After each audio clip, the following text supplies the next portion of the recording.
العالمین الصلاة والسلام علی محمد وآلہ الطیبین الطاہرین المعصومین اللہم وفقنا للعلم والعمل الصالح بحرمت محمد وآلہ الطیبین الطاہرین۔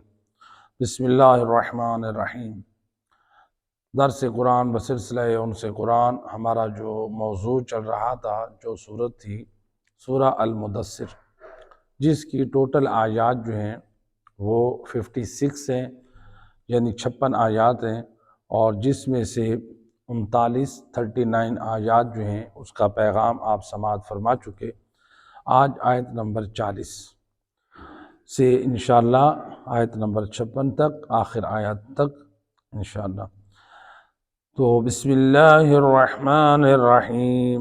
فی جنات یتساءلون عن المجرمین ما سلککم فی سقر قالوا لم نک من المصلین ولم نک نطعم المسکین وکنا نخوض مع الخائضین وَكُنَّا نُكَذِّبُ بِيَوْمِ الدِّينِ حَتَّى أَتَانَا الْيَقِينُ۔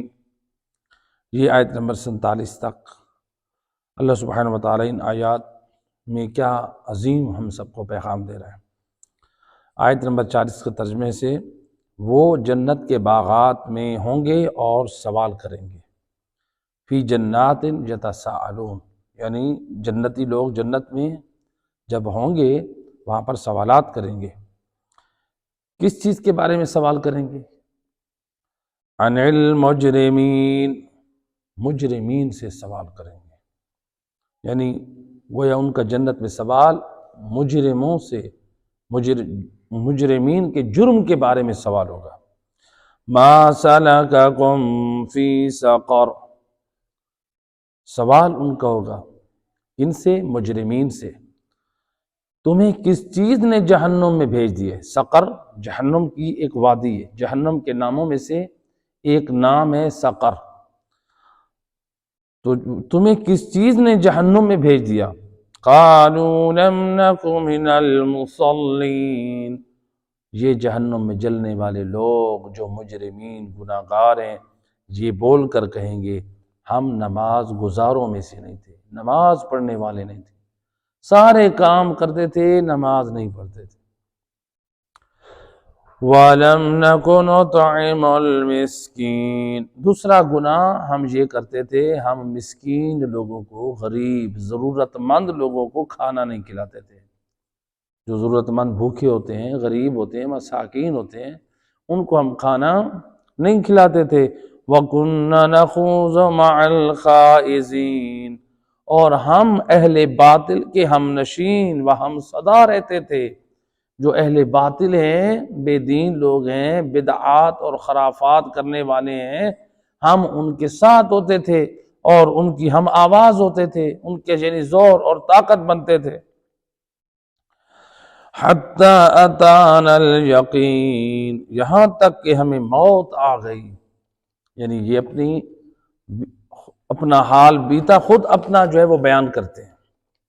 اس کے بعد آیت نمبر 48، فَمَا تَنْفَعُهُمْ شَفَاعَةُ الشَّافِعِينَ، اللہ سبحانہ وتعالیٰ واضح کلیئر کر رہا ہے اپنی بات کو، فرماتا ہے سفارش کرنے والوں کی سفارش انہیں کچھ فائدہ نہ دے گی، یعنی رسول اور آل رسول جو حق کی شفاعت رکھتے ہیں ان کی سفارش بھی میدان معاشر میں اس وقت کام نہ آئے گی ان بدبختوں کو، ان بد نصیبوں کو، ان گناہ کرنے والوں کو۔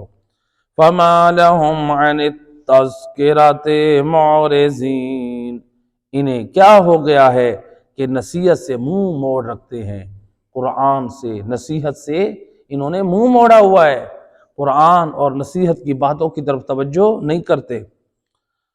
كَأَنَّهُمْ حُمُرٌ مُسْتَنفِرَةٌ، گویا یہ جو قرآن اور نصیحت سے بھاگے ہوئے لوگ ہیں، اللہ قرآن میں ان کی مثال دے رہے ہیں، فرماتے ہیں گویا یہ لوگ وحشت زدہ گدھے ہیں، گدھے، اللہ گدھوں کے ساتھ مثال دے رہا ہے، وحشت زدہ یہ گدھے ہیں، وحشت زدہ گدھے کیسے، خوف زدہ گدھے کیسے ہوتے ہیں؟ وہ گدھا کب خوف زدہ ہوتا ہے؟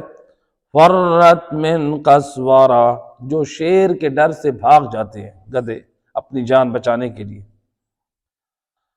یا شکاری کے خوف سے بھاگ جاتے ہیں۔ بل یرید کل امرئ منہم ان یؤتی صحفا منشرہ، بلکہ ان میں ہر شخص یہ چاہتا ہے کہ اس کے پاس کھلی ہوئی کتابیں آ جائیں۔ یعنی رسول اللہ پر بھروسہ نہیں ہے، جو رسول اللہ قرآن دے رہے ہیں اس پر ایمان نہیں ہے۔ کیا چاہتے ہیں؟ قرآن ہمارے اوپر بھی آئے، ہمیں بھی جو ہے نا وہ اللہ کی طرف سے خط موصول ہو، ہمارے پاس بھی کوئی وحی پہنچے۔ تو یعنی ہادی برحق کا انکار کرنا، قرآن کا انکار کرنا۔ کلا بل لا یخافون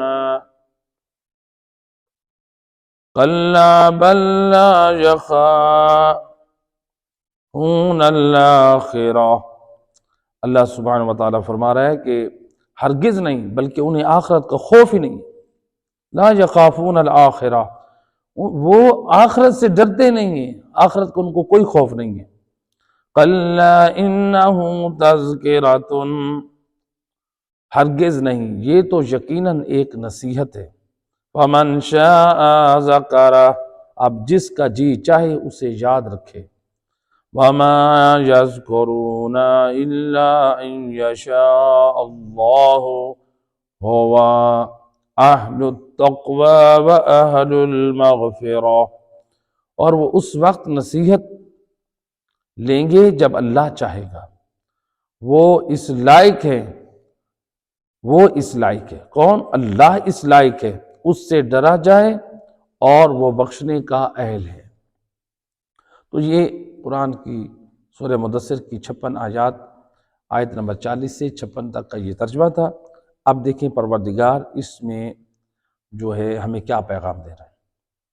40 سے 48 تک، یعنی ان 9 آیات میں، آیت نمبر 40 سے لے کر 48 تک، اللہ سبحانہ وتعالی ان 9 آیات میں جو ذکر کر رہا ہے کہ لوگ جو مجرمین ہیں، جہنم میں جلنے والے ہیں، یہ 4 بڑے گناہ کبیرہ انجام دیتے ہیں۔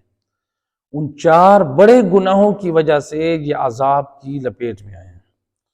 تو جس میں اللہ سبحانہ وتعالی نے یہ آیت نمبر جو 40 میں اللہ نے جو بیان کیا ہے کہ وہ کون سا جرم تھا، یتساءلون فی جنات، اس آیت میں فرمایا فی جنات یتساءلون، جنت میں وہ سوال کرتے ہیں، کس سے؟ عن المجرمین، جو جرم کرنے والے ہیں۔ کس چیز کا سوال؟ ما سلککم فی سقر، تمہیں جہنم میں کون سی چیز لے کر آئی؟ تو اب یہاں پر جو جواب دیا، پہلا انہوں نے اپنا گناہ ذکر کیا، جو ہم کون سا گناہ کرتے تھے؟ قالوا لم نک من المصلین، آیت نمبر 43 میں فرمایا کہ ہم نماز پڑھنے والوں میں سے نہیں۔ تو نماز پڑھنا یعنی اس قدر گناہ کبیرہ میں سے ہے کہ جس کے چھوڑنے کو اللہ سبحانہ وتعالیٰ نے قرآن میں ذکر کر کے مجرمین کی حالت کو بیان کر دیا ہے کہ جہنم میں بے نمازی لوگ جلنے والے اپنی زبان سے خود اپنے ساتھ جو بیتی ہے اس حالات کو بیان کر رہے ہیں۔ تو یعنی اس قدر جو ہے یہ جہنم میں یہ جل رہے ہیں عذاب خدا میں۔ اچھا، اب یہاں پر جو ایک بات کہ جنت میں سوال کریں گے اور ہوں گے مجرمین، علماء مفسرین فرماتے ہیں کہ دیکھیں یہاں پر یعنی جنت اور جہنم جو ہے یہ درمیان کافی فاصلہ ہے، لیکن اللہ سبحانہ وتعالی وہاں پر اہل جنت کو اہل جہنم کے ساتھ بولنے کی وہاں اجازت دے گا۔ تو وہاں پر کوئی مادی وسیلے نہیں ہوں گے، یہ اس سے نہیں ہے کہ وہاں پر موبائل سسٹم ہوگا، بلکہ وہ ان کے سامنے وہ منظر قریب ہو جائے گا، ان کی آواز جو ہے وہ سن پائیں گے اہل جہنم، اور ان کی آواز جہنم والوں کا جواب اہل جنت سن سکیں گے۔ تو جس میں یہ پہلا اپنا جو اعتراف کر رہے ہیں، قالوا لم نکو من المصلین، ہم نماز گزاروں میں سے نہ تھے، نماز پڑھنے والوں میں سے نہ تھے، اس لیے ہم جہنم میں جل رہے ہیں۔ تو یہ جو ہے کہہ رہے ہیں کہ ہم نماز پڑھنے والوں میں سے نہیں تھے، یہ فرعون نہیں کہے گا، یہ نمرود نہیں کہے گا، یہ یزید، یہ شمر، یہ دوسرے جو ہیں یہ نہیں کہیں گے۔ کون کہیں گے؟ یہ مومنین ہوں گے، ایمان والے ہوں گے، تو وہ کہیں گے کہ ہم نماز پڑھنے والوں میں سے نہیں تھے، کیونکہ نمرود، فرعون، یہ دوسرے دشمنان خدا جو ہیں ان کو تو نماز نے فائدہ ہی نہیں دینا، وہ کیا کہیں گے کہ ہم نماز نہیں پڑھتے تھے؟ نہیں، یہ ایمان والے جو ایمان رکھ کے نماز نہیں پڑھتے وہ اعتراف کریں گے ہم ایمان تو رکھتے تھے اللہ پر، رسول پر، جی، لیکن ہم نماز نہیں پڑھتے تھے۔ تو نماز کا چھوڑنا اس قدر گناہ کبیرہ میں سے ہے۔ اب دیکھیں عام لوگ نماز پہ نماز چھوڑ دیتے ہیں، پرواہ ہی نہیں کرتے، اور جو لوگ نماز نہیں پڑھتے، بے نمازی لوگ ہیں، ان کے بارے میں ان کی مذمت میں روایت ہے رسول خدا صلی اللہ علیہ وآلہ وسلم، اللہم صلی علی محمد، آپ فرماتے ہیں، سید الرسول فرماتے ہیں، من اعانا طارق الصلاة بلقمة او قسوة فکأنما قتل 70 نبیہ۔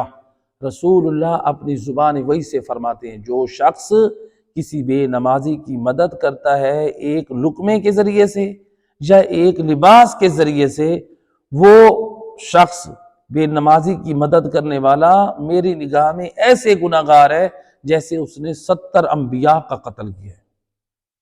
بے نمازی کی مدد کرنا اتنا بڑا گناہ ہے، مدد صرف ایک لقمے سے کی ہے، بے نمازی کو آپ نے ایک لباس سے اس کی مدد کی ہے، کہا کہ جو بے نمازی کی مدد کرتا ہے وہ اس قدر گناہگار ہے، جس میں 70 انبیاءوں کا قتل کیا۔ فرمایا اولہم، ان میں جو پہلا نبی، یعنی 70 نبیوں میں سے کون کون سے نبیوں کو قتل کیا اس نے؟ اولہم آدم، ان میں سے پہلے حضرت آدم ہیں، وآخرہم محمد صلی اللہ علیہ وآلہ وسلم، اور اس میں آخری یعنی جو 70واں نبی ہے یعنی وہ میں ہوں، یعنی 70 انبیاء کا قتل ہے۔ اب دیکھیں جو لوگ نماز نہیں پڑھتے، کتنی مرتبہ نہیں پڑھتے، رسول اللہ فرماتے ہیں جو نماز نہ پڑھنے والے کی مدد کرے، نماز نہ پڑھنے والے کی ایک مرتبہ مدد کرے لقمے سے، وہ 70 مرتبہ وہ 70 نبیوں کا قاتل ہے، جس میں پہلے آدم ہے اور آخری میں ہوں۔ تو اب بتائیں جو لوگ نماز نہیں پڑھتے وہ کتنے بڑے مجرم ہیں۔ یہ تو نماز نہ پڑھنے والوں کی مدد کرنے کا اتنا عذاب اور گناہ ہے، اور جو لوگ خود نماز نہیں پڑھتے وہ تو اس سے بھی زیادہ گناہگار ہیں۔ تو لہٰذا یہاں پر بعض لوگ سوال کرتے ہیں، یہ جو ہم لوگوں کو اپنے گھروں میں بلاتے ہیں، بہت فکر کرنی چاہیے، جو اپنے گھروں میں بلاتے ہیں، دعوت کرتے ہیں، ان کو کھانا کھلاتے ہیں یا ہم ان کو گفٹ دیتے ہیں، تو یہ پھر اس مسئلے کو کیسے حل کریں؟ تو پھر کیا ہے، ہم رشتہ داروں کو نہ بلائیں گھر میں، ہم ان کو کھانا نہ کھلائیں، ہم ان کو تحفے نہ دیں۔ دیکھیں اس میں رسول اللہ نے فرمایا کہ اعانت کرنا۔ اعانت کیا مطلب؟ یعنی آپ بے نمازی کو کھانا کھلا رہے ہیں اور اس کو اس بات سے اطمینان دلا رہے ہیں کہ تیرا بے نمازی ہونے پہ میں راضی ہوں، اور اس کو جرأت بڑھے۔ مثلا مثال کے طور پہ کوئی گھر کا معزز شخص ہے، دیندار ہے، یا مثلا صاحب علم ہے، وہ بے نمازی لوگوں کو نماز کے بارے میں تلقین نہ کرے، ان کو کھانا کھلائے، اور وہ کہیں کہ جب مثلا مجھے مولانا صاحب نماز کے لیے نہیں روکتے، بس ٹھیک ہے مجھے نماز کی ضرورت نہیں، یا میرے گھر کے حاجی صاحب ہیں، بزرگ ہیں، وہ مجھے نماز کے لیے مجھے نہیں کہتے، لہذا مجھے نماز کی ضرورت نہیں۔ تو اب ایسی صورت میں بے نمازی کی مدد ہو رہی ہے، اس کو کہتے ہیں، یعنی اس کی گناہ پر جرأت بڑھے۔ تو ویسے آپ نے اپنے گھر میں مثلا نیاز رکھی ہے یا کوئی اور پروگرام ہے، مثلا وہاں پر اگر کوئی بے نمازی آ گیا ہے تو آپ کا مقصد ادھر کھانا کھلانے کا یہ نہیں ہے کہ تو بے نمازی بن کر رہے اور میں تیرے بے نمازی ہونے پہ راضی ہوں، تو لہٰذا مومن اپنے فرائض کو ادا کرتا رہے۔ تو یعنی دیکھیں کس قدر یعنی بے نمازی کی مذمت ہوئی ہے اس روایت میں۔ اور اس چیز کے ساتھ ایک اور روایت ہے، سید الرسول فرماتے ہیں من اعانا طارق الصلاۃ بشربۃ ماء، جو شخص کسی بے نمازی کو پانی کے ایک گھونٹ سے جس کی مدد کرتا ہے، فَكَأَنَّمَا حَارَبَ وَجَادَلَ مَعِي وَمَعَ جَمِيعِ الْأَنْبِيَاء، رسول اللہ فرماتے ہیں کسی بے نمازی کو ایک گھونٹ پلانے کی مدد کرنا ایسے ہے جیسے مجھ مصطفیٰ اور تمام انبیاء کے ساتھ لڑائی اور جنگ کرنے کے برابر گناہ ہے۔ کتنا بڑا گناہ، 1,24,000 پیغمبروں کے ساتھ ایک بندہ تلوار لے کر میدان میں آ جائے، لڑائی کرے، رسول اللہ کے ساتھ لڑائی کرے، تمام انبیاء کے ساتھ لڑائی کرے، کتنا بڑا مجرم ہے وہ۔ رسول اللہ فرماتے ہیں بے نمازی کو پانی کے ساتھ اس کی اعانت کرنا۔ آپ اگر کوئی بے نمازی ہے اس کو پانی پلا رہے ہیں، کم از کم یہ تو کہہ سکتے ہیں ہم نماز پڑھا کریں۔ تو لہٰذا نماز کے بارے میں دیکھیں اس قدر تاکید کی گئی ہے، یعنی بے نمازی کو اگر آپ پانی پلا رہے ہیں، اس کے نماز کے چھوڑنے پہ اس کی حوصلہ افزائی ہو رہی ہے، تو پھر اس حوصلہ افزائی پہ یہ آپ کو گناہ مل سکتا ہے۔ یعنی اس قدر ناپسند ہے بے نمازی کہ اس کی حوصلہ افزائی بھی نہیں کرنی چاہیے، اس کی مدد بھی نہیں کرنی چاہیے۔ اور جو لوگ نماز ہی نہیں پڑھتے، دین کی پرواہ ہی نہیں کرتے، کتنا بڑا گناہ انجام دیتے ہیں۔ تو لہٰذا یعنی اب اس روایت کے بعد میرا خیال ہے کچھ نہیں بچتا کہ رسول اللہ فرماتے ہیں یعنی جو بندہ نمازی کی ایک گھونٹ پانی سے مدد کرے وہ تمام انبیاء کے ساتھ جو ہے جنگ کرنے کے برابر ہے۔ اس قدر رسول اللہ خبردار کر رہے ہیں۔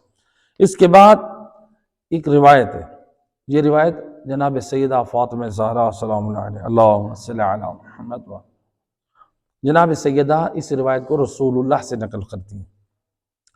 جناب سیدہ فرماتی ہیں کہ میرے بابا رسول خدا صلی اللہ علیہ وآلہ وسلم فرماتے ہیں جو بندہ نماز کو معمولی سمجھے اور اس کو ادا کرنے میں سستی کرے، اللہ سبحانہ وتعالی اس نماز کو معمولی سمجھنے، نماز کو انجام نہ دینے والے کو پروردگار 15 مصیبتوں میں 15 عذابوں میں مبتلا کرتا ہے۔ جو بندہ نماز نہیں پڑھتا، نماز کو معمولی سمجھتا ہے، نماز کو حقیر جانتا ہے، رسول اللہ فرماتے ہیں ایسے بد نصیب کو، بے نمازی کو 15 بلاؤں میں 15 مصیبتوں میں اللہ سبحانہ وتعالی مبتلا کرتا ہے۔ کون سی وہ 15 مصیبتیں ہیں؟ ذرا غور کریں، اگر ہم میں سے کوئی بے نمازی ہے، نماز نہیں پڑھتا، ذرا دیکھیں وہ 15 مصیبتیں اور عذاب کون سے ہیں، ہم فکر کریں۔ وہ 15 مصیبتیں ہماری زندگی میں ہیں؟ اگر ہیں تو اس کا مطلب ہے ہم نماز کی پابندی نہیں کر رہے۔ صلوات پڑھ دیں محمد و اہل بیت صلی اللہ علیہ وسلم۔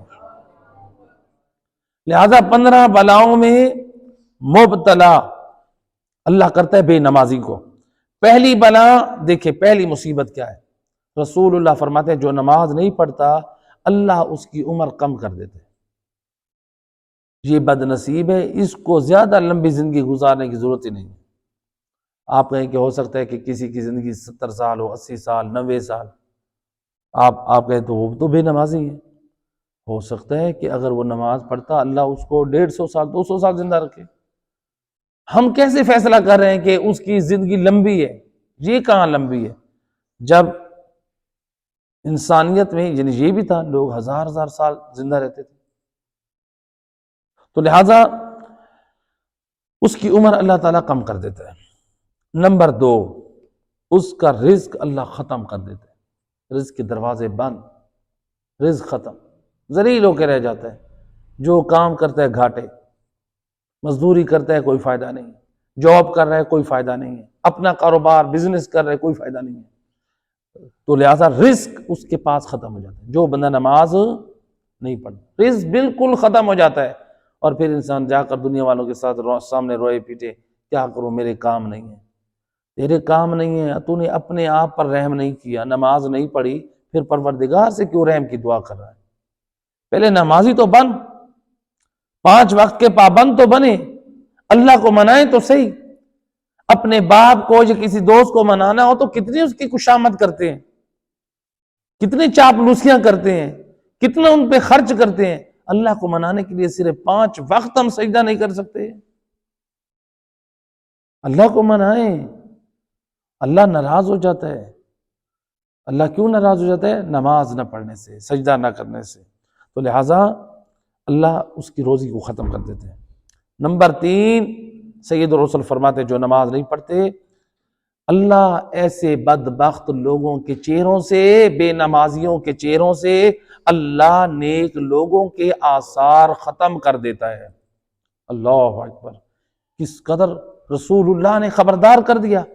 یعنی بے نمازی انسان جتنا بھی اپنے زمانے کا حسین اور جمیل خوبصورت ہو، رسول اللہ فرما رہے ہیں اس کے چہرے سے نیک لوگوں کے آثار مٹ جاتے ہیں، اس کے چہرے پہ وہ شرافت، وہ پاکیزگی، وہ طہارت نظر نہیں آتی جو نمازیوں کے چہرے پہ ہوتی ہے۔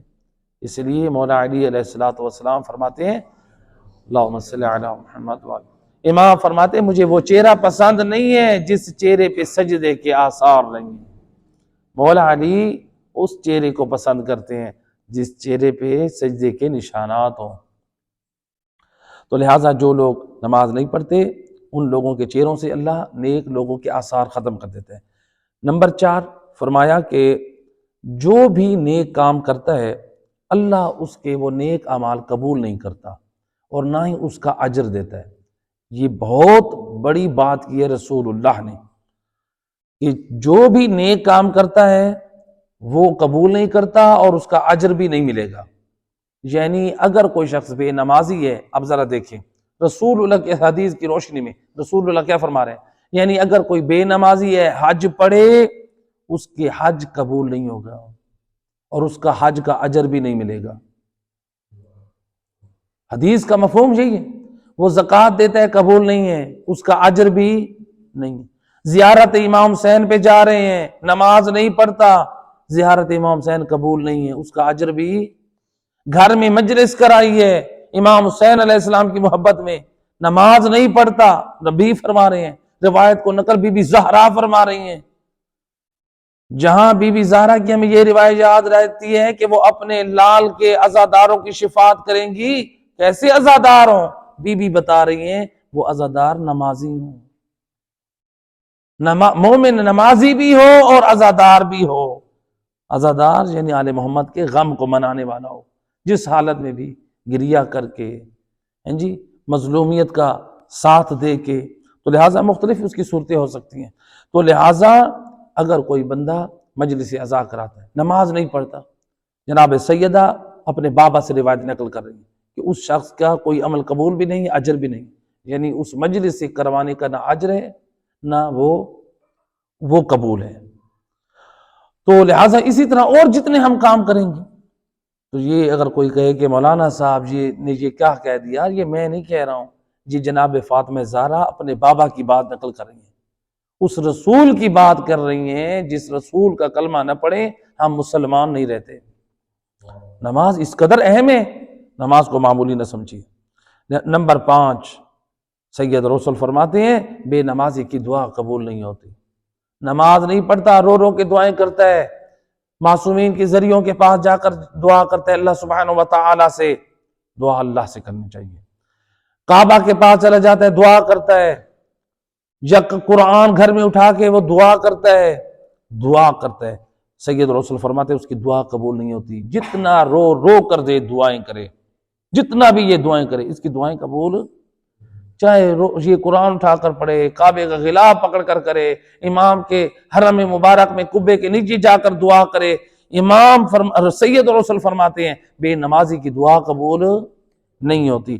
نمبر 6 فرمایا نیک لوگوں کی دعا اسے کوئی فائدہ نہیں دیتی۔ نیک لوگ اگر اس کے حق میں نماز تہجد کے وقت بے نمازی کے بارے میں دعا کریں، رسول اللہ فرما رہے ہیں اس بے نمازی کو نماز تہجد کے کیے ہوئے وقت نیک لوگوں کی دعا بھی فائدہ نہ دے گی۔ نیک لوگ زیارات مقدسہ پہ جا کر اس کے حق میں دعا کریں، وہ بھی فائدہ نہیں دے گی۔ نیک لوگ کعبے کا غلاف پکڑ کے اس کے لیے دعا کریں، کعبے کے سامنے کریں، قرآن اٹھا کر رو کر دعا کریں، رسول اللہ فرما رہے ہیں نیک لوگوں کی دعائیں بھی اس کے حق میں اس کو فائدہ نہ دیں گی۔ یہ اتنا بد نصیب ہے کہ یہ بے نمازی ہے، یعنی بے نمازی اس قدر ناپسند ہے کہ اس کی دعا بھی قبول نہیں ہے، اس کے حق میں جو دعا کرے اللہ وہ دعا بھی قبول نہیں کرتا۔ یہ تھے وہ 6 مصیبتیں جو بے نمازی پہ دنیا میں آتی ہیں۔ آپ دیکھیں کتنے لوگ ہیں جو کہتے ہیں ہمارے روزی کے دروازے بند ہو گئے ہیں، وہ اپنی اصلاح کریں، نمازی بنیں۔ دعائیں قبول نہیں ہوتی، نمازی بنیں۔ دعائیں ہمارے حق میں قبول نہیں ہوتی، نمازی بنیں۔ نیک لوگوں کے آثار چہروں سے ختم ہو گئے ہیں، نمازی بنیں۔ لہٰذا یہ 6 مصیبتیں رسول اللہ نے ذکر کی ہیں۔ اس کے بعد رسول اللہ نے فرمایا کہ 3 بلائیں، 3 آفتیں جو بے نمازی پر آتی ہیں وہ ہے وقت موت۔ موت کے وقت بے نمازی پر 3 مصیبتیں آتی ہیں۔ پہلی فرمایا کہ جو بے نمازی ہے وہ ذلت اور خواری کی موت مرتا ہے، ذلیل اور خوار ہو کے مرتا ہے، لوگوں کے لیے عبرت کا نشانہ بن جاتا ہے۔ اللہ سے پناہ مانگنی چاہیے۔ لہٰذا ذلت اور خواری کی موت آتا ہے، ذلیل اور خوار، یعنی اس قدر ہو کہ اولاد بھی اس کے اوپر رحم کرنے کے لیے تیار نہ ہو، انسان کی حالت یہ بن جائے۔ تو یہ یعنی اس حالت میں آ جائے بے نمازی انسان۔ کتنے لوگ ہوتے ہیں ہم دیکھتے ہیں اولاد بھی تنگ آ جاتی ہے، اولاد بھی نہیں کرتی، یعنی خدمت کے لیے اولاد بھی پیچھے ہٹ جاتی ہے۔ کتنے لوگ ہیں یعنی اولاد عاجز آ جاتی ہے اور والد کے لیے والد جو ہے عبرت کا ایک نشانہ بن جاتا ہے، والدہ عبرت کا نشانہ بن جاتی ہے۔ کیا ہے؟ نماز کی طرف توجہ نہیں ہے، تو لہٰذا کہا ذلت اور خواری کی موت آتی ہے۔ نمبر 2، سید رسول فرماتے ہیں بے نمازی انسان بھوک کی حالت میں مرتا ہے۔ اس کو جتنا بھی آپ کھانا کھلا چکے ہوں گے نا، یہ بھوکا رہے گا، اس کو بھوک کی طلب رہے گی، یہ بھوکا مرے گا، یہ پیٹ بھرا ہوا نہیں مرے گا، بھوک کی حالت میں مرتا ہے، بھوکا ہوتا ہے۔ یہ ہے موت کے وقت کی مصیبت دوسری۔ تیسری فرمایا یہ پیاسا اور پیاس کی حالت میں مرتا ہے، حتیٰ کہ اگر اس بد نصیب بے نمازی کو دنیا جہان کی نہروں کا پانی پلا دیا جائے تب بھی اس کے اندر طلب پیاس باقی رہتی ہے۔ اس قدر یعنی کس قدر یہ عذاب خدا ہے، یہ پیاس کا احساس جو ہے وہ اس کے اندر باقی رہتا ہے۔ یہ ہے بے نمازی۔ یہ 3 مصیبتیں کس وقت ہیں؟ موت کے وقت کی ہیں۔ اب سید رسول فرماتے ہیں 3 مصیبتیں جو انسان کی قبر میں آئیں گی، 6 دنیا میں، 3 موت کے وقت، 3 قبر میں۔ سید رسول فرماتے ہیں کہ 3 مصیبتیں اس کی قبر میں آئیں گی جو بے نمازی ہے۔ ایک فرشتہ اس کی قبر میں فشار دے گا، اس کی قبر کو ملائے گا۔ فشار سے مراد یعنی دائیں اور بائیں طرف کی جو قبروں کی دیواریں ہیں وہ ملیں گی، اور بے نمازی کے ہڈیوں کا وجود جو ہے وہاں پر وہ کیما کیما ہو جائے گا، اس کے گوشت کے ٹکڑے ٹکڑے ہو جائیں گے۔ یہ ہے یعنی بے نمازی کی قبر میں اس قدر عذاب آئے گا، اور فرشتہ عذاب کا سرزنش کرے گا۔ آج کتنے لوگ ہیں وہ کہتے ہیں کہ جی قبر میں مولا وارث ہے۔ پہلے مولا کو راضی تو کریں، یا مولا اسی بات کے اوپر وارث بن کر رہتے آپ بے نمازی بن جائیں میں آپ کی جنت کا وارث ہوں۔ بے شک ان کی محبت و مودت نے ہمیں قبر میں، برزخ میں، معاشر میں فائدہ دینا ہے، لیکن رسول اللہ فرما رہے ہیں، اس حدیث کو نقل کرنے والی جناب سیدہ فاطمہ زہرا ہیں، اللہم صلی علی محمد وآل محمد۔ تو جناب سیدہ بابا سے نقل کر رہی ہیں رسول اللہ سے کہ قبر میں فرشتہ سرزنش کرے گا اور فشار قبر ہوگا بے نمازی کے۔ تو لہٰذا ہم ان روایات کو، اس جیسی روایات کو کیوں بھول جاتے ہیں؟ لہٰذا بے نمازی کی قبر میں سکون نہیں۔ دوسرا فرمایا کہ اس کی قبر کو تنگ کر دیا جائے گا، اس کی قبر تنگ ہوگی، وحشتناک ہوگی، قبر اس کی تنگ کر دی جائے گی۔ نمبر 3، اس کی قبر تاریک، اندھیری کوٹھڑی بن جائے گی، ہولناک، وحشتناک بن جائے گی۔ یعنی اس کی قبر میں فرشتہ، 3 چیزیں، اس کی قبر میں فرشتہ اس کو سرزنش کرے گا، قبر میں فشار ہوگا، اس کی قبر تنگ کر دی جائے گی، اس کی قبر کالی کوٹڑی ہوگی اور وحشت ناک ہوگی۔ یہ بے نمازی کی قبر ہے۔ آج ایک گھر میں اگر بجلی نہ ہو تو انسان کے لیے بیٹھا وہاں پر اس کے لیے ایک وحشت ناک گھر بن جاتا ہے، اپنا گھر ہوتا ہے، حالانکہ محلے میں سارے لوگ موجود ہوتے ہیں، انسان ایک خوف محسوس کرتا ہے۔ ذرا خود خیال کریں قبرستان میں اور بند کوٹڑی میں بے نمازی کی کیا حالت ہو۔ سید رسول نے اس کے بعد یہ 12 چیزیں ہو گئیں، 3 آخری جو کہ 15 بلائیں بے نمازی پر آنی، 3 آخری جو میدان قیامت میں 3 بلائیں بے نمازی پر آئیں گی۔ سید رسول فرماتے ہیں نمبر 1، فرشتہ حساب کے لیے اس بے نمازی کو کھینچ رہا ہوگا اور مقام حساب پہ لے کے جا رہا ہوگا۔ جب یہ فرشتہ کھینچ کے گھسیٹ کے لے کے جا رہا ہوگا تو عالم محشر اس مجرم کو دیکھ رہے ہوں گے، اس کی کس قدر ذلت ہو رہی ہے، کس قدر اس کی رسوائی ہو رہی ہے۔ اور سورہ رحمان میں اللہ سبحانہ وتعالی کیا فرما رہا ہے؟ یعرف المجرمون بسیماہم فیوخذ بالنواصی والاقدام۔ سورہ رحمان میں اللہ فرما رہا ہے مجرمین اپنے چہروں کی علامتوں سے پہچانے جائیں گے، اور ان مجرمین گناہگاروں کو عذاب کے فرشتے کیا کریں گے؟ ان کے سر کے آگے کے بالوں سے پکڑیں گے اور ان کے پاؤں سے پکڑ کر ان کو گھسیٹیں گے۔ آج اگر پولیس آ جائے آپ کے ہمارے گھر میں، خدا نخواستہ کسی مومن کے سر کے بالوں سے پکڑ کر گھسیٹے اور پاؤں سے گھسیٹے، آپ کی کیا حالت ہوگی؟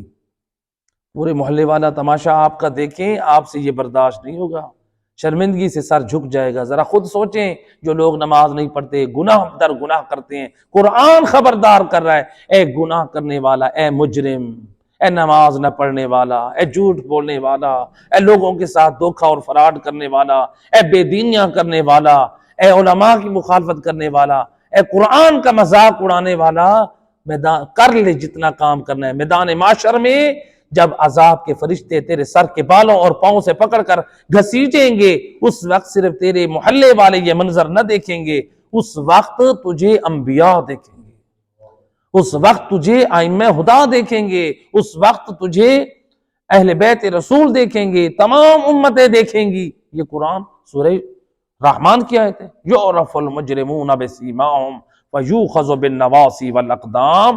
بے نمازی گناہگار مجرمین کو فرشتے اس طرح سے گھسیٹ کے لے کے جا رہے ہیں۔ یہ پہلا کہ عذاب کے فرشتے اس کو حساب کے لیے گھسیٹ کے لے کے جا رہے ہیں۔ نمبر 2، سید رسول فرماتے ہیں اس کا حساب سختی سے ہوگا۔ اس بے نمازی کا حساب کیا ہوگا؟ سختی کے ساتھ، نرمی کے ساتھ نہیں ہوگا، اس کے ساتھ سختی کے ساتھ، کوئی اس کے ساتھ رعایت نہیں کی جائے گی۔ آج کوئی یہ کہے کہ میں آل محمد کا حبدار ہوں، وہ مجھے بخشوا دیں گے، یہ روایت کیا کہہ رہی ہے؟ اس میں بھی تو نبی فرما رہے ہیں، یہ روایت بھی تو جناب سیدہ نقل کر رہی ہیں کہ بے نمازی کا حساب سختی سے ہوگا۔ ٹھیک ہے، انہوں نے شفاعت کا وعدہ کیا ہے، لیکن ساتھ ساتھ خبردار کریں بے نمازی بن کر نہ آنا۔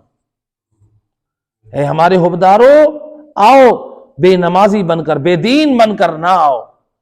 ہاں، جو خامیاں رہ گئی ہیں، تھوڑی غلطیاں رہ گئی ہیں، وہ ہم پھر تمہاری بخشش کا وسیلہ بن جائیں گے، ہم شفاعت کرا دیں گے۔ تو لہٰذا یہ دوسری یہ سختی ہوگی میدان محشر میں۔ نمبر 3 فرمایا اللہ بے نمازی بد نصیب بدبخت پر اللہ نظر رحمت نہیں کرے گا۔ پورے میدان معاشر میں ہر شخص اللہ کی رحمت کا منتظر ہوگا، لیکن رسول اللہ فرماتے ہیں بے نمازی اللہ کی رحمت سے محروم رہے گا، اللہ اس کی طرف نظر رحمت سے نہیں دیکھے گا، اور اس کے لیے دردناک عذاب ہوگا۔ لہٰذا یہ دیکھیں کس قدر عظیم، اور روایت امام جعفر صادق علیہ الصلوۃ والسلام، اللہم صلی علی، فرمایا معصوم نے فرمایا ان العبد یوم القیامہ، جو سوال ہوگا پہلا قیامت کے دن، جو سب سے پہلا سوال ہوگا، کیا کون سا سوال ہوگا؟ اول ما یسأل عن العبد، میدان معاشر میں بندے سے جو سب سے پہلا سوال ہوگا وہ کیا ہے یوم القیامہ؟ وہ ہے الصلاۃ۔ معصوم فرماتے ہیں وہ ہے نماز۔ نماز کے بارے میں سب سے پہلا سوال ہوگا۔ فرمایا فَإِن قُبِلَتْ قُبِلَ مَا سِوَاهَا، جس کی نمازیں قبول اس کا ہر عمل قبول، جس کی نماز قبول اس کا کیا مطلب، امام کیا سمجھانا چاہ رہے ہیں؟ جس کی نماز قبول اس کا حج قبول، جس کی نماز قبول اس کا زکوٰۃ اور خمس قبول، جس کی نماز قبول اس کا گریہ امام حسین کے حق میں قبول، جس کی نماز قبول اس کی عزاداری قبول، جس کی نماز قبول اس کا فرش عزا بچھایا جانا قبول، جس کی نماز قبول اس کی زیارت امام حسین قبول۔ امام کہہ رہے ہیں جس کی نماز قبول ہے اس کے تمام نیک اعمال قبول ہیں۔ اور امام آگے کیا فرما رہے ہیں؟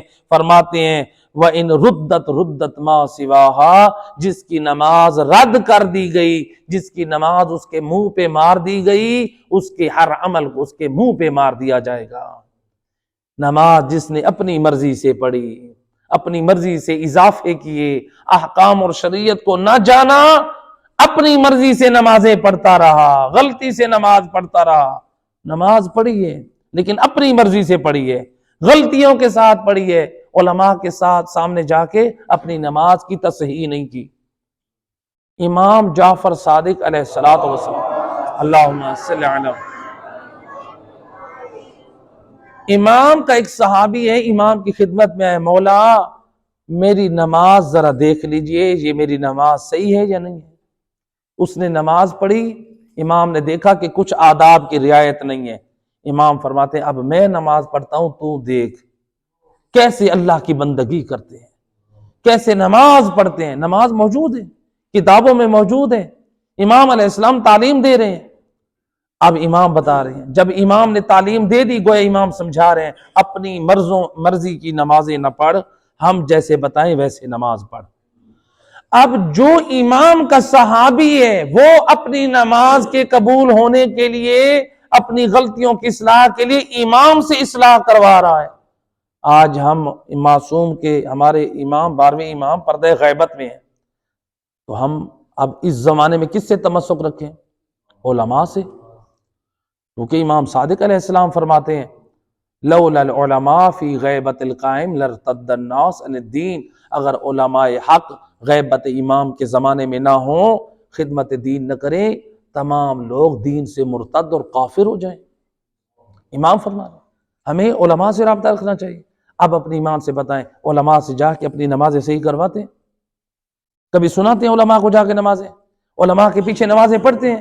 نماز ہم نے وہی یاد کی ہے جو ہمیں گھروں میں یاد کرائی گئی، جو ہمارے مزاج کے مطابق ہم وہ نماز پڑھیں گے۔ تو کہا کہ امام کیا فرما رہے ہیں؟ جس کی نماز رد کر دی گئی اس کے ہر عمل رد کر دیا گیا۔ کیا مطلب؟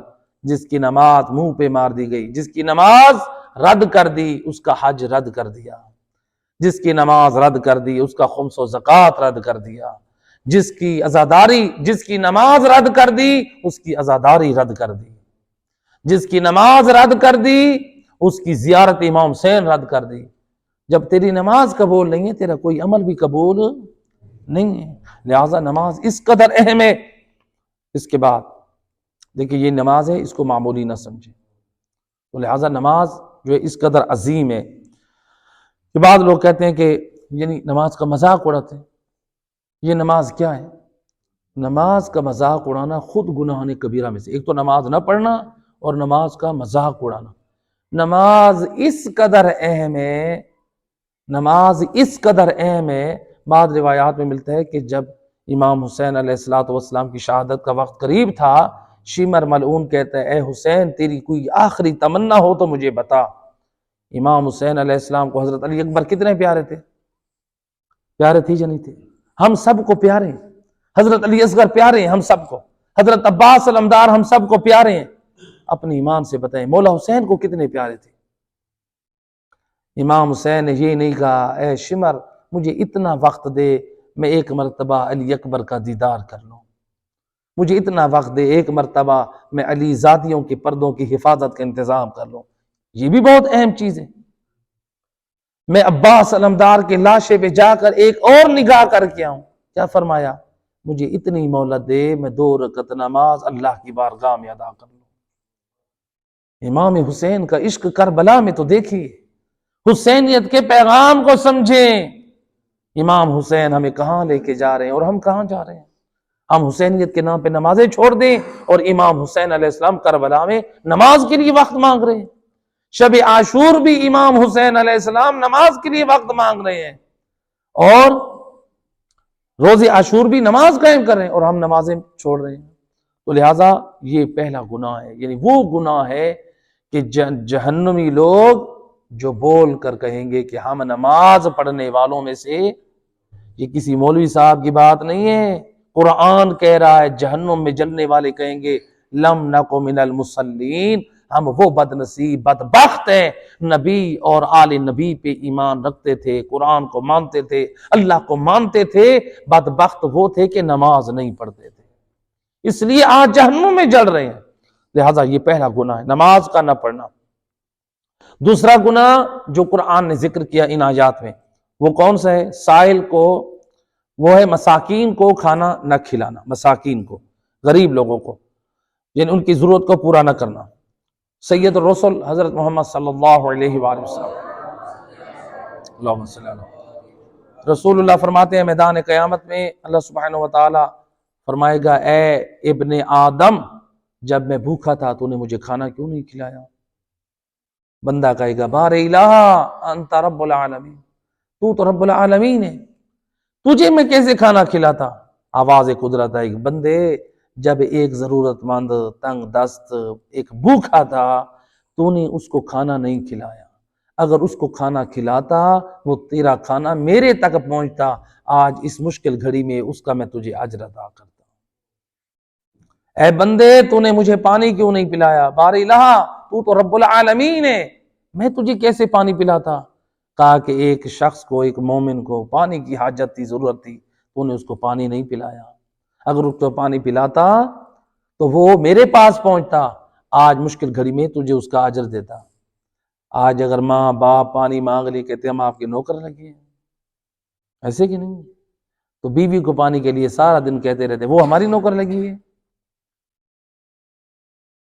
ذرا سوچیں، پانی پلانا اتنا ثواب ہے، اسلام کا حکم ہے کہ حالانکہ آداب میں سے ہے کہ ماں کو کوئی کام نہ بتائے۔ ہم لوگوں نے تو ماں کو کہا تھا اماں جی یہ میرے کپڑے استری کر دیں، اور ماں کے ساتھ غصہ ہوتے ہیں، ماں کے ساتھ ناراض ہوتے ہیں، تو نے میرے کپڑے استری نہیں کیے، میرے لیے ناشتہ نہیں بنایا، ماں کے ساتھ ناراض ہو رہے ہیں، میرے کپڑے استری نہیں کیے، میرا کھانا نہیں بنایا، ماں کو ڈانٹتے ہیں، ماں کے ساتھ بدتمیزی کرتے ہیں جی۔ حالانکہ اسلام کہتا ہے کہ ماں کو صرف کہنا ہے تو ایک کام، وہ ہے صرف پانی کے لیے ریکویسٹ کر سکتے ہیں، اماں جان مجھے پانی پلا دیجیے۔ پانی پلانے کا ثواب اتنا ہے کہ آپ پانی پلانے کے لیے ماں کو کہہ سکتے ہیں، دوسرے کام نہیں کہہ سکتے، جس سے ماں کی توہین لازم ہے۔ اور ماں کی توہین کرنا، والدین کی توہین کرنا حدیث قدسی میں ہے کہ اللہ جو شخص والدین کی توہین کرتا ہے، نمازیں پڑھے، حج کرے، روزے رکھے اور زیارتیں کرے، جو کچھ کرے، آواز قدرت آتی ہے یا آق اعمل ما شئت، اے بد نصیب او والدین کا نافرمان، جتنے نیک اعمال کر لے تیرے یہ سارے اعمال تیرے منہ پہ مارے جائیں گے، اللہ کی بارگاہ میں قبول نہیں۔ والدین کی توہین کرتا ہے تو لہٰذا اپنے والدین کا احترام کرنا چاہیے۔ تو لہٰذا یہ جو ہے یعنی مساکین کا خیال رکھنا چاہیے، ان بھوکے ہوں تو ان کو کھانا کھلائیں، پیاسے ہوں تو پانی پلائیں۔ اور سید الرسل ایک حدیث میں فرماتے ہیں افضل الصدقہ ان تشبع قبدا جائعا، رسول اللہ فرماتے ہیں سب سے افضل صدقہ یہ ہے آپ کسی بھوکے مومن کو سیراب کریں، پیٹ بھر کے اس کو کھانا کھلائیں، یہ کسی بھوکے کو کھانا کھلانا یہ سب سے بہترین افضل صدقہ ہے۔ اور مولا علی علیہ السلام ایک عظیم پیغام دے رہے ہیں، فرماتے ہیں ارحم من دونک یرحمک من فوقک، مولا علی فرماتے ہیں علی والو اپنے غیر پر رحم کرو، جو تم سے اوپر ہے وہ تم پر رحم کرے گا، تم دوسروں پر رحم کرو جو تمہارے اوپر ہے، جو تمہارا سید و سردار یعنی جو تمہارا پروردگار ہے وہ تم پر رحم کرے گا۔ تو لہٰذا یہ جو ہے مسکینوں کو، غریبوں کو، ان کو کھانا کھلانا چاہیے۔ لیکن یاد رکھیں ہم صرف یہ نہ دیکھیں کہ قرآن جو ہے مساکین کو کھانا کھلانے کی تاکید کر رہا ہے، ہو سکتا ہے آپ کے محلے میں غریب ہو، آپ اس کے دروازے پہ آٹے کی بوری لے گئے، آپ اس کے گھر گوشت دینے گئے، آپ اس کے گھر اور حاجت کی چیز لینے گئے، رسول اللہ فرماتے ہیں صرف لوگوں کے مادی وسائل پورے نہ کرو، اگر دروازے پہ گئے ہو، مرد داڑھی مونڈ ہے اس کو نصیحت کر کے آؤ، عورت بے پردہ ہے اس کو پردے کی تلقین کر کے آؤ، بے نمازی ہیں ان کو سمجھا کر آؤ، دین کی باتیں کر کے آؤ۔ اللہ کے رسول فرماتے ہیں من سعى فی حاجت لأخیہ فلم ينصح فقد خان اللہ ورسولہ۔ اللہ کے رسول فرماتے ہیں جو کسی مومن کے دروازے پہ جائے اس کی حاجت پوری کرنے کے لیے اور اس کو نصیحت نہ کرے، جس نصیحت کی ضرورت ہے، بغیر نصیحت کے واپس آ جائے، آٹے کی بوری دے کر آ رہا ہے، گوشت دے کر آ رہا ہے، پیسے دے کر آ رہا ہے، اس کو نصیحت نہیں کر کے آ رہا، اللہ کے رسول فرماتے ہیں یہ مومن خوش نہ ہو، یہ نہ سمجھے میں نیکی کر کے آ رہا ہوں، رسول اللہ فرماتے ہیں یہ مومن اللہ اور اس کے رسول کے ساتھ خیانت کر کے آ رہا ہے۔ استغفر اللہ ربی واتوب، نیکی کر کے آ رہے ہیں اور رسول اللہ فرما رہے ہیں یہ خیانت ہے۔ پھر یا رسول اللہ کیا کریں؟ نیکی کر کے آئیں، داڑھی مونڈ ہے اس کو سمجھائیں، بے نمازی ہے اس کو سمجھائیں، بے پردہ ہے اس کو سمجھائیں، یہ ہے، یہ اسلام ہم سے یہی چاہتا ہے۔ آپ لوگوں کو دیندار بنائیں، لوگوں کو ہدایت کا پیغام دیں، لہٰذا بے نمازی کو اور بے دین کو نہ رسول پسند کرتے ہیں نہ آل رسول پسند کرتے ہیں۔ صلوات پڑھ دیں محمد وحید۔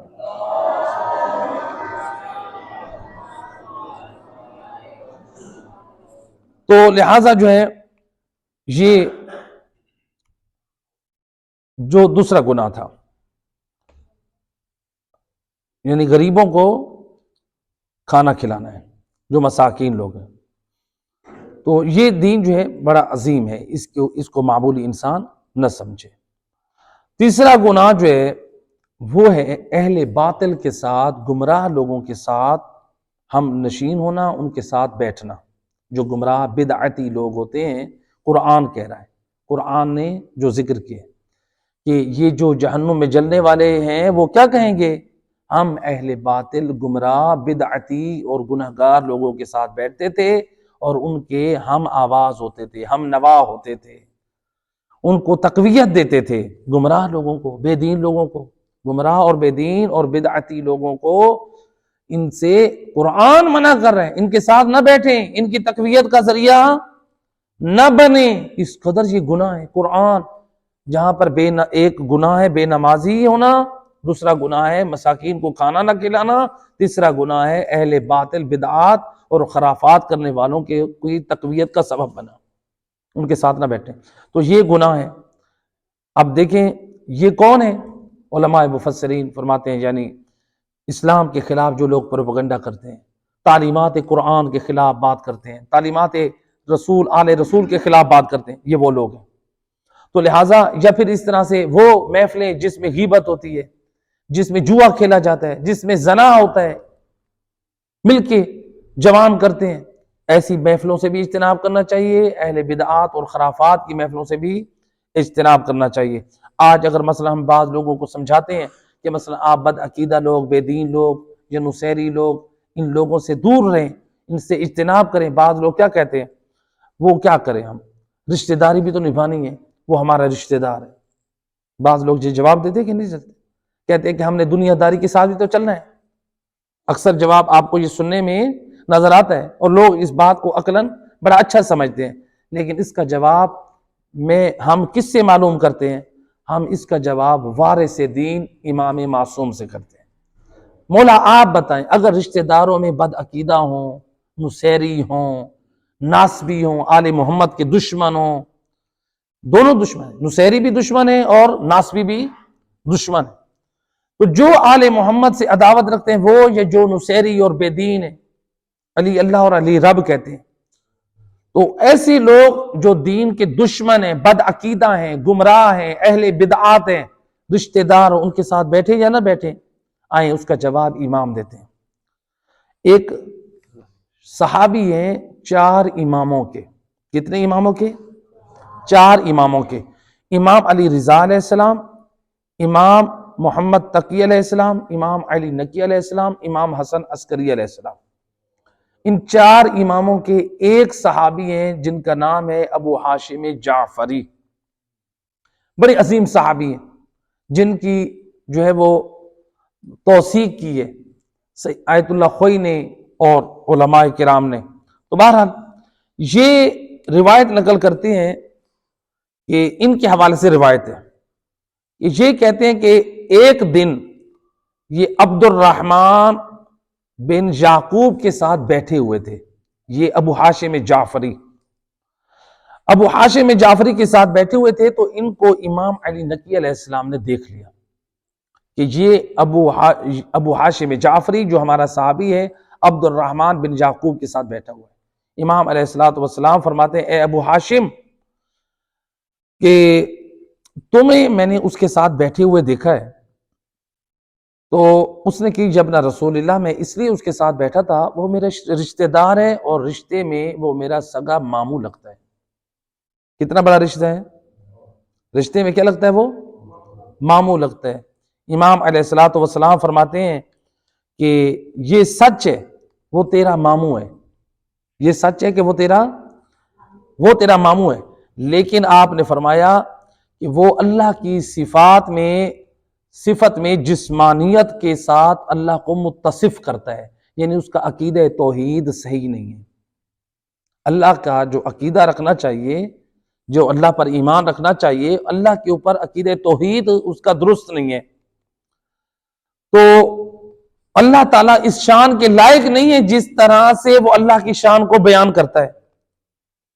تو امام علیہ السلام فرماتے ہیں اے ابو ہاشم جعفری، یا تو اپنے ماموں کی صحبت کو چھوڑ دے، اس کے ساتھ اٹھنا بیٹھنا چھوڑ دے، یہ میرا حکم ہے، یا پھر تو اس طرح کر ہم اہل بیت کی صحبت اور محفلیں چھوڑ دے.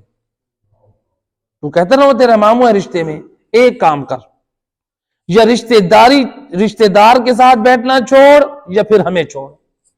اللہ اکبر. امام کہہ رہے ہیں، امام، حالانکہ اسلام نے صلہ رحمی پر کتنا درس دیا ہے، لیکن جب رشتہ داروں میں بد عقیدہ اور بد عمل اس طرح کے ہوں گے، گمراہ لوگ ہوں، بے دین ہوں، امام کہہ رہے ہیں یا تو ان کی محفلوں میں بیٹھ یا پھر ہماری محفلوں میں بیٹھ. اور امام علیہ السلام نے اس کو خبردار کیا ابو ہاشم جعفری کو. تو یہ ابو ہاشم جعفری کہتا ہے میں نے عرض کی مولا ہم عقیدہ، میں اس کا ہم عقیدہ اور ہم خیال نہیں ہوں.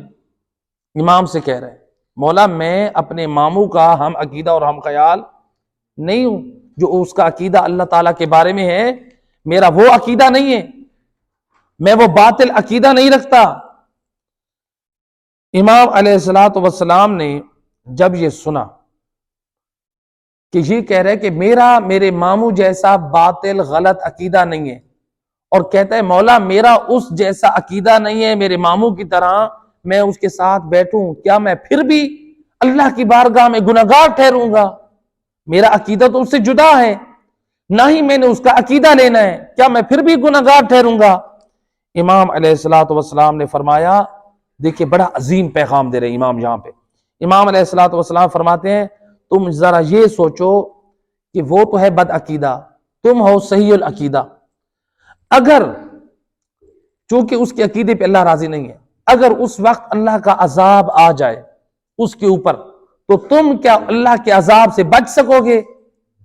پھر امام خود فرماتے ہیں یقیناً تم اللہ کے عذاب سے نہیں بچ سکو گے، چونکہ اس کے اوپر عذاب آیا تم بھی اس کی لپیٹ میں آ جاؤ گے. امام نے یہ نصیحت کی، اس کے بعد ایک مثال دی. امام فرماتے ہیں دیکھو جب حضرت موسیٰ فرعون کے لشکر سے اپنی قوم کو لے کے دریا کی طرف جا رہے تھے تو حضرت موسیٰ کے اصحاب میں ایک مومن تھا جس کا باپ فرعونی تھا، فرعون کا ساتھی تھا. وہ حضرت موسیٰ کا صحابی حضرت موسیٰ کے ساتھ دریا عبور کر گیا. اس کے دل میں خیال آیا ایک مرتبہ پھر میں اتمام حجت کرتے ہوئے اپنے باپ کو سمجھاؤں، شاید وہ نبی کے حق میں فیصلہ کر دے، نبی کو مان لے، اللہ کو مان لے، فرعونیوں کو چھوڑ دے. تو لہٰذا یہ حضرت موسیٰ کو چھوڑ کر امام فرماتے ہیں یہ اب فرعون کے لشکر میں آ کے اپنے باپ کو سمجھانے لگا، ابھی بھی بابا وقت ہے، ہارون اور موسیٰ نبی پر ایمان لے آؤ، ان کے رب کو مان لو. لیکن ابھی یہ بات ہو رہی تھی، اتنی دیر میں جو ہے وہ اللہ کا عذاب آیا اور یہ جو مومن جوان تھا اپنے باپ کو سمجھا رہا تھا، جو پانی دریا جو تھا وہ پانی ملا آپس میں، اور یہ پانی میں فرعونی جب غرق ہوئے اللہ کے عذاب میں تو یہ بھی اس میں عذاب میں آ گیا، لپیٹ میں۔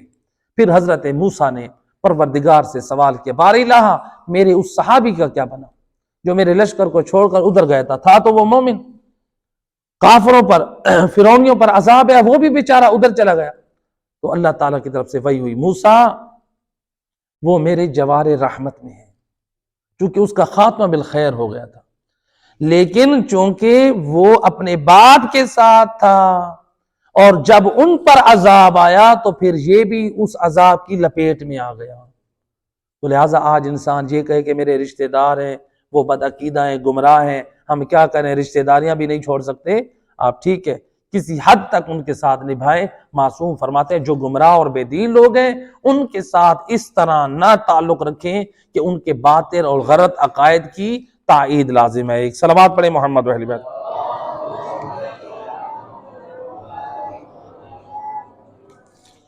لہٰذا یہاں پر جو ہے اللہ سبحانہ وتعالیٰ نے ہم سب کو متوجہ کر دیا۔ چوتھا گناہ کیا ہے؟ ان لوگوں نے جو اقرار کیا، چوتھا گناہ ہے کہ قیامت کے دن کا انکار کرنا۔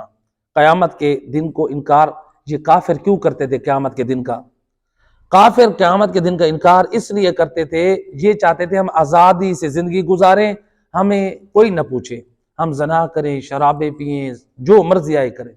یہ اس لیے قیامت کے دن کا انکار کرتے تھے۔ تو یہ قیامت میں کے دن جہنم میں جلنے والے یہ کہیں گے ہم قیامت کے دن کا انکار کرتے تھے، یعنی یہ نظریہ رکھتے ہیں نہ سزا کا دن ہے نہ ثواب کا دن ہے، لہذا جو مرضی آئے کر لیں۔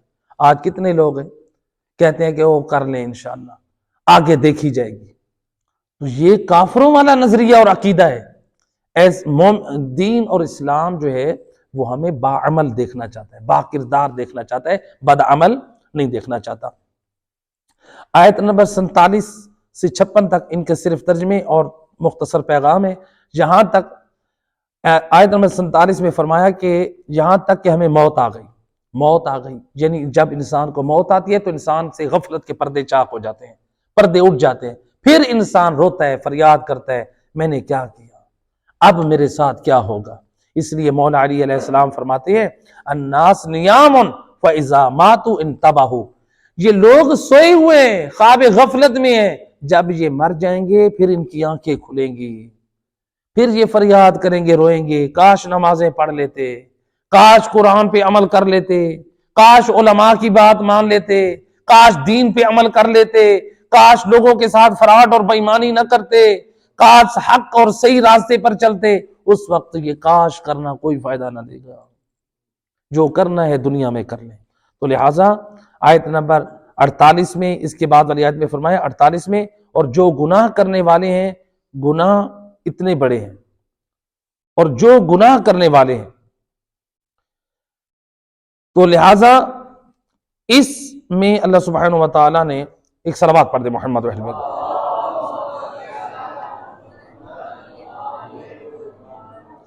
تو لہٰذا اس میں اللہ سبحانہ وتعالی نے کیا فرمایا آیت نمبر 48 میں، یہ جو گناہ کرنے والے ہیں ان کے بارے میں اللہ سبحانہ وتعالی نے کیا فرمایا؟ یہ جو گناہ کون سے تھے؟ 4 گناہ۔ نمبر 1 نماز نہیں پڑھتے، نمبر 2 مسکینوں کو کھانا نہیں کھلاتے، نمبر 3 گمراہ لوگوں کی محفلوں میں، گناہوں کی محفلوں میں بیٹھتے ہیں، نمبر 4 قیامت کے دن کا انکار کرتے ہیں۔ جب موت آ گئی تو ہر چیز واضح ہو گئی۔ اللہ سبحانہ وتعالی آیت نمبر 48 میں فرماتا ہے فَمَا تَنْفَعُهُمْ شَفَاعَةُ الشَّافِعِينَ، یہ بے نمازی لوگوں کو شفاعت کرنے والوں کی شفاعت فائدہ نہ دے گی۔ آج لوگ نمازیں چھوڑ کے کیا کہتے ہیں؟ مولا وارث سے انشاءاللہ وہی شفاعت کروا دیں گے، وہی بخشوا دیں گے۔ بعض لوگوں کا یہ نظریہ ہے۔ قرآن کیا کہہ رہا ہے؟ قرآن کہہ رہا ہے شفاعت کرنے والوں کی شفاعت نہیں ہوگی بے نمازیوں کو۔ اب بتائیں کس کی مان؟ اصلاح کرے، قرآن کی روح میں اپنی اصلاح کرے۔ اللہ قرآن میں کہہ رہا ہے بے نمازیوں کی شفاعت کرنے والے شفاعت نہیں کریں گے۔ کیا قرآن جھوٹ کہہ رہا ہے؟ ذرا بتائیں، اپنی ایمان سے بتائیں، ذرا سوچیں۔ ہم قرآن جھوٹ کہہ رہا ہے، ہم کہیں نہیں وہ تو کریں گے شفاعت، انہوں نے شفاعت کرنی ہے۔ یہ قرآن کیا کہہ رہا ہے؟ یا تو قرآن الیاذ باللہ جھوٹ کہہ رہا ہے، یا پھر ہم نے جو عقیدے بنا رکھے ہیں ان کی اصلاح کر لیں۔ اگر قرآن کو سچا مانتے ہیں اپنی اصلاح کریں. اللہ قرآن میں کہہ رہے ہیں فما تنفعہم شفاعت الشافعین، بھوکوں کو کھانا نہ کھلانے والے، بے نمازی، باطل گمراہ لوگوں کی محفلوں میں بیٹھ کے ان کو تقویت دینے والے، اور اسی طرح سے جو نمبر 4 آخرت کا انکار کرنے والے، یہ 4 وہ گناہگار ہیں جن کو شفاعت کرنے والے آل محمد، رسول، انبیاء، ان لوگوں کی بد نصیبوں کی شفاعت نہیں کریں گے. لہٰذا اپنی اصلاح کریں. آئے دیکھیں بعض لوگ کہتے ہیں نا ہمیں شفاعت، مولا علی علیہ السلام ایک حدیث میں فرماتے ہیں لا تلحقہ شفاعتنا الا بعد 300,000 سنہ. امام فرماتے ہیں بعض گناہگاروں کو 3 لاکھ سال بعد ہماری شفاعت ہوگی. کتنے؟ 3 لاکھ سال بعد. اور اللہ قرآن میں فرما رہے قیامت کا دن کتنا لمبا ہوگا؟ وَقَانَ مِقْدَارُهُ 50,000 سنہ، 50,000 سال کا ایک دن ہے. اور مولا علی فرماتے ہیں 3 لاکھ سال بعد بعض گناہگاروں کو ہماری شفاعت ہوگی. اللہ جانے وہ کون ہوں گی. اور بے نمازیوں کا تو ذکر کر دیا قرآن نے، وہ تو جائیں گے بھی جہنم میں، رہیں گے بھی جہنم میں. وہ اس قدر یہ گناہ عظیم ہے. تو لہٰذا آیت نمبر 49 میں اور فرمایا وہ اس تذکرہ، اس تذکر اور یاد آوری سے روگرداں کیوں ہیں، یعنی وہ قرآن جیسی شفا بخشنے والی دوا سے کیوں فرار کرتے ہیں. قرآن کہہ رہا ہے یہ نصیحتوں والی کتاب سے لوگ کیوں فرار اختیار کرتے ہیں، گویا وہ مثل وحشت زدہ ہو کر بھاگنے والے گدھے ہیں. اللہ کہتے ہیں جو قرآن سے اور نصیحت سے منہ موڑتے ہیں نا، یہ وحشت زدہ گدھوں کی مثل ہیں کہ جنہوں نے شیر یا شکاری کے فرار سے، شکاری کے ڈر سے یہ فرار ہوئے. یہ ہیں. تو لہٰذا تذکر نصیحت کے لیے آئیں. درس قرآن وقت پہ جب شروع ہو تو اس وقت آئیں. لہٰذا یہ ہے نہ کہ ہم کہیں کہ ہم تو وقت پہ، ہم بعد میں جائیں گے. بعض لوگ ہوتے ہیں مجالس میں جاتے ہیں، دروس میں جاتے ہیں دیر سے، ہم تبرک لے کر آئیں. خدا گواہ یہ تبرک یہ کھائیں گے تو ختم ہو جائے گا. اصلی تبرک قرآن اور آل محمد کی تعلیمات ہے. یہ تبرک ختم ہونے والا نہیں، ہماری زندگیوں کو سدھارتا ہے. تو لہٰذا جو قومیں صرف تبرک میں رہ جاتی ہیں ان کی عزت اتنی رہ جاتی ہے کہ یہ تبرک والے ہیں. بابرکت بنے زندگی، بابرکت تب بنے گی جب ہماری زندگی میں قرآن کی بہار ہوگی اور آل محمد کے فرمان کی بہار ہوگی. لہٰذا وقت دیجیے. مجالس اعزاء علماء پڑھیں تو وقت پر تشریف لے جائیں، درس قرآن ہو تو وقت پر تشریف لے آئیں. تو لہٰذا مومن کی عظمت اور شان اسی میں ہے. تو آیت نمبر 52 میں فرمایا، بلکہ اس میں جو پیغام ہے آیت کا صرف ترجموں پہ اکتفا کر رہا ہوں، فرمایا بلکہ ان میں سے ہر ایک اس بات کا منتظر ہے کہ اس کو علیحدہ اللہ کی طرف سے خط لکھا جائے، علیحدہ اس کو کوئی کتاب دی جائے. لہٰذا جو نبی آئے ہیں ہمارے پاس پیغام حق لے کر آئے اسی کو تسلیم کرے، یہی ہمارے لیے حق ہے. علیحدہ سے ہمیں کسی چیز کی ضرورت نہیں ہے. اور جیسا وہ کہتے ہیں ایسا نہیں ہے، بلکہ وہ آخرت سے نہیں ڈرتے. اللہ کہتا ہے یہ آخرت سے نہیں ڈرتے. جیسا آیت نمبر 54 جیسا وہ کہتے ہیں یعنی قرآن کے بارے میں ایسا نہیں ہے. وہ قرآن تو ایک تذکر ہے. اللہ کہہ رہے یہ قرآن تذکر ہے، نصیحت کا کتابچہ ہے، نصیحت نامہ ہے، اس سے نصیحت حاصل کریں. سابقہ قوموں پہ کیا گزری، انہوں نے اللہ کی کون سی مخالفت کی، اللہ کا عذاب کیوں آیا. قرآن پڑھیں. ہم صرف یہ نہ دیکھیں قرآن مشرکین کی مذمت میں آیا ہے، قرآن کافروں کی مذمت میں آیا ہے، قرآن منافقین کی مذمت میں آیا ہے. جو کافر کام کرتے تھے دیکھے کہیں وہی کام ہماری زندگی میں تو نہیں. جو مشرکوں کے عقیدے ہیں کیا وہ ہماری زندگی میں تو نہیں ہے. منافقین والے جو کام تھے وہ ہمارے پاس تو نہیں ہے. جو قرآن ان کی مذمت کر رہے ہیں وہی قرآن ہماری بھی مذمت کر رہے ہیں، ہمارے اس بد کرداری اور بد عملی کی. آیت نمبر 55 جو شخص چاہتا ہے اس سے نصیحت حاصل کرتا ہے، یعنی ایمان والے قرآن سے نصیحت حاصل کرتے ہیں. اور آخری آیت میں فرمایا اور کوئی شخص نصیحت نہیں لیتا مگر یہ کہ خدا چاہے. اللہ توفیق بخشتا ہے. تو پھر مومن قرآن سے نصیحت لیتا ہے، وہ اہل تقوی اور اہل مغفرت ہے، اللہ کی ذات. تو لہٰذا ان آیات میں اللہ نے کافروں کی مذمت کی ہے اور ایمان والے ان کا بھی اللہ نے ذکر کیا ہے. تو لہٰذا یہ ہمارے لیے جو ہے یہ ایک پیغام دے رہے. سورہ مدثر کی یہ تمام آیات ہمیں بول بول کے یہ پیغام دے رہی ہیں کہ دیکھو اے مومنو، یہ صرف قرآن پڑھنے کے لیے نہیں نازل ہوا، بلکہ یہ قرآن یہ عمل کے لیے نازل ہوا، ہدایت کے لیے نازل ہوا ہے، ورنہ ایسا نہ ہو یہی قرآن میدان معاشر میں ہمارا شکوہ کرے۔ اس لیے قرآن میں سید رسول نے جو شکوہ کیا ہے اللہ نے اس کو پسند کیا ہے، بیان کیا ہے۔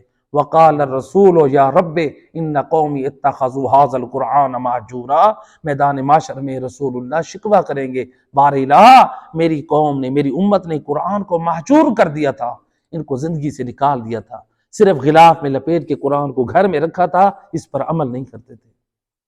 اور جو قرآن پر عمل نہیں کرتا، قرآن کو صرف پڑھتا ہے اور غلاف میں رکھتا ہے، سید الرسل فرماتے ہیں رب تعلی القرآن والقرآن یلعنہ، بعض قرآن کے پڑھنے والے ایسے ہیں پڑھتے تو ہیں قرآن پر عمل نہیں کرتے، رسول اللہ فرماتے ہیں یہ وہ پڑھنے والے ہیں جن پر قرآن رحمت نہیں قرآن لعنت کرتا ہے، رسول اللہ فرما رہے ہیں۔ لہٰذا قرآن کو پڑھیے اور قرآن پر عمل کیجیے۔ پروردگارہ محمد و اہل بیت کی عصمت و طہارت کا واسطہ اس درس قرآن کو